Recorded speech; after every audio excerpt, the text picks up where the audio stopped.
യെശയ്യായുടെ പുസ്തകത്തിൽ നിന്നുള്ള വായന 50-ാം അധ്യായം 1 മുതൽ 11 വരെയുള്ള തിരുവചനങ്ങൾ.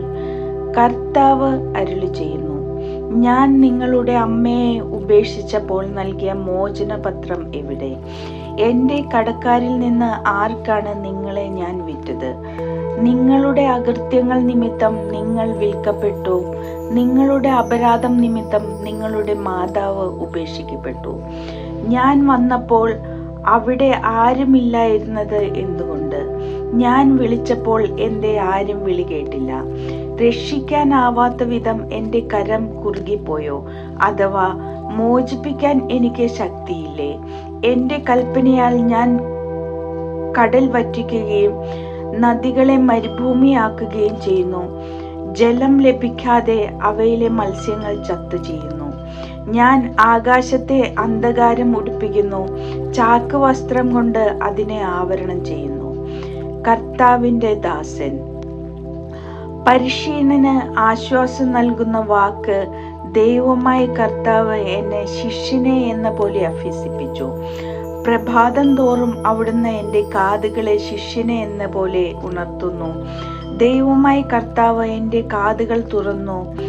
ഞാൻ എതിർക്കുകയോ പിന്മാറുകയോ ചെയ്തില്ല. അടിച്ചവർക്ക് പുറവും താടിമീശ പറിച്ചവർക്ക് കവിളുകളും ഞാൻ കാണിച്ചു കൊടുത്തു. നിന്ദയിൽ നിന്നും തുപ്പലിൽ നിന്നും ഞാൻ മുഖം തിരിച്ചില്ല. ദൈവമായ കർത്താവ് എന്നെ സഹായിക്കുന്നതിനാൽ ഞാൻ പതറുകയില്ല.